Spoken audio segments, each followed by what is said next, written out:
ये जो मीडिया के लोग बीच में खड़े हैं, भैया आप भी बैठ जाओ। कम से कम 100 लोगों को तो मैं दिखाई नहीं दे रहा। हाँ, देख करके भी मैं कैसे, वैसे भी फोटो खींचने की बात नहीं है। मुझे डायना जी के बाद बुलाया, वो ऐसे लगा जैसे मिठाई के बाद किसी मिर्च को सर्व कर रहे हो आप लोग। उससे पहले भी बुला सकते थे, कम से कम मंत्र तो अच्छा होना चाहिए था आपका। हाँ।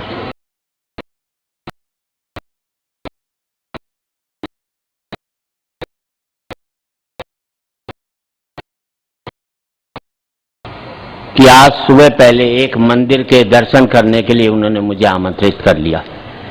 ये हॉस्पिटल नहीं है, एक मंदिर है। हॉस्पिटल में वो मूर्ति होती है जो मानव बनाता है। किसी ने मुझसे पूछा घर में और मंदिर में क्या फर्क होता है। मैंने घर में और मंदिर में यही फर्क होता है कि घर में ईश्वर की बनाई हुई मूर्तियां रहती हैं, मंदिर में आदमी की बनाई हुई मूर्तियां रहती हैं। ईश्वर की बनाई हुई मूर्तियों का आप यहां पर इलाज करते हैं, मैं समझता हूं इससे बेहतर मंदिर कोई हो नहीं सकता इस देश के अंदर। सभी वक्ताओं के बारे में कहा गया ये कीमती समय नष्ट करके आए हैं। मैं अपना फालतू समय सदुपयोग में लगाने के लिए आया हूं। मैं आपका आभार व्यक्त करता हूं कि आपने मुझे आज घर से मुक्त कराया, वरना उसी पत्नी को मुझे आज सुबह उठ करके देखना पड़ता।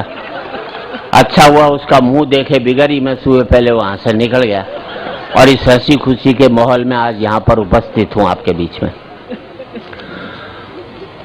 दिक्कत क्या है कि इस देश में आग लगने के बाद सोचा जाता है, आग लगने से पहले उसका इलाज नहीं किया जाता। हम जितनी भी एनर्जी है फलों की सिंचाई करने में बर्बाद कर देते हैं। अगर हम जड़ों की सिंचाई करते तो शायद आज स्वस्थ फल पैदा होते। हम जड़ों तक नहीं जा पाए। बीमारी कोई शुरू होती है, मैं समझता हूं इस देश में मलेरिया की बीमारी सबको मालूम थी, उस पर हमने विजय प्राप्त की। पोलियो पर हम प्राप्त कर रहे हैं। कैंसर लोगों को मालूम है, लेकिन ये एकमात्र ऐसी बीमारी है जो किसी को नहीं मालूम इस मुल्क को। और उसकी एक भी वजह है कि 90% पैसा हम उस व्यक्ति पर खर्च करते हैं, उस जानकार पर खर्च करते हैं जो कि इस बीमारी के बारे में जानता है। जो अनपढ़ और अशिक्षित है, जिसके अंदर ये बीमारी सबसे ज्यादा है, उसको इसकी कोई जानकारी नहीं है। ऐसी व्यवस्था होनी चाहिए कि ये जानकारी उनको भी हो। और एक कानूनन एक पूरे देश के अंदर कानून बनना चाहिए कि हायर सेकेंडरी पर और कॉलेज के एडमिशन पर तभी दिया जाएगा तब कि इसकी ब्लड की रिपोर्ट वहां पर दाखिल की जाएगी, अन्यथा किसी को दाखिला नहीं दिया जाएगा। पूरे देश के अंदर एक कानून बन जाए ताकि अलग अलग सालों के बीच में, गैप के बीच में हर बच्चे का ये टेस्ट होता रहे ताकि उसको इसकी जानकारी हो सके। इलेक्ट्रॉनिक मीडिया, प्रिंट मीडिया से भी कहना चाहता हूं, सबसे बड़ी जिम्मेदारी आप है। एक कोई किसी को थप्पड़ मारता, आप दिन भर उसको थप्पड़ मारते रहते, उसके एक थप्पड़ पड़ता है, आप लोग लाख थप्पड़ रोज मार देते हैं। लेकिन जो बीमारी हमारी जिंदगी में रोज थप्पड़ मार रही है, उसको मारने का, थप्पड़ मारने का 1 मिनट का भी टाइम आपको नहीं मिलता। सर्कुलेशन मत देखो, टीआरपी मत देखो, कभी देश भी देख लिया करो कि देश की क्या जरूरत है। और ये सबसे ज्यादा जरूरी है, हम सबकी जिम्मेदारी है। डॉक्टर सरीन की जिम्मेदारी नहीं है कि इस बीमारी से लड़े। इस देश के हर नागरिक की, हर समझदार व्यक्ति की, हर बुद्धिजीवी की जिम्मेदारी है। आप सरकार से उम्मीद करते हैं, सरकार से क्यों उम्मीद की जाए? हम खुद सरकार क्यों नहीं बन सकते? हम खुद एक वर्कर क्यों नहीं बन सकते इस बीमारी के लिए? दिल की बीमारी के सबको मालूम है। डायना हेडन जी फिल्म के जरिए दिल की बीमारियों का रोज जिक्र करते हैं, हम भी करते हैं। सारे कवि कहते हैं दिल के टुकड़े 1000 हुए, इधर गिरा उधर गिरा।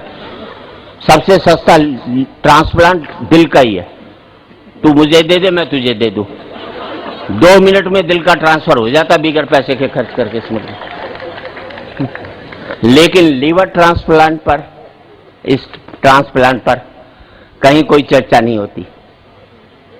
ओशो ने एक बात कही थी, जब आप हंसते हैं तो ईश्वर की प्रार्थना करते हैं। और मैं कहता हूं, क्योंकि सीधी सी बात है, जब आप हंसते तब ही हैं जब आप किसी की तकलीफ में रोना सीख जाते हैं। अगर किसी की तकलीफ में आपको रोना नहीं आता तो आपको हंसने का हक नहीं दिया किसी ने। और तालियां इस बात पर चाहूंगा, जब आप हंसते तो ईश्वर की प्रार्थना करते हैं, और मैं कहता हूं जब आप किसी को हंसाते हैं तो फिर ईश्वर आपके लिए प्रार्थना करता है। डॉक्टर सरीन साहब, यहाँ के डॉक्टर साहब, आपने मंदिर का निर्माण किया, आप यहाँ पर रोते हुए लोग आते हैं, उनको आप हंसाते हुए भेजते हैं। मैं समझता हूं इससे बड़ा मंदिर का काम आप क्या कर सकते हैं। आपने एक बहुत बेहतरीन काम किया।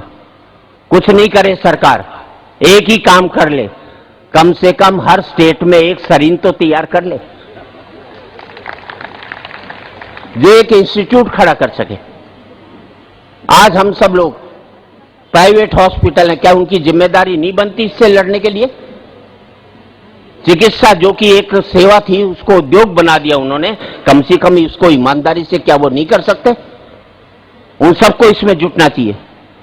किसी की रोगी से वो कमा रहे हैं तो किसी रोग से लड़ने के लिए उन्हें अपनी सेवाएं भी देनी चाहिए। मैं चाहूंगा कि इस देश के समस्त हॉस्पिटल्स को सरकार की तरफ से एक आदेश जारी करना चाहिए कि इतने हेपेटाइटिस ये सब लोग उनको फ्री करने पड़ेंगे, अदरवाइज उनके हॉस्पिटल के लाइसेंस कैंसिल कर दिए जाएंगे। अगर किसी के जरिए वो कमाना चाहते हैं तो समाज सेवा का काम कर रहे हैं, तो समाज सेवा व्यापार के लिए नहीं होती, उसके पीछे एक भावना भी होती है। मैं समझता हूं आप सब लोग मेरी बात से सहमत होंगे।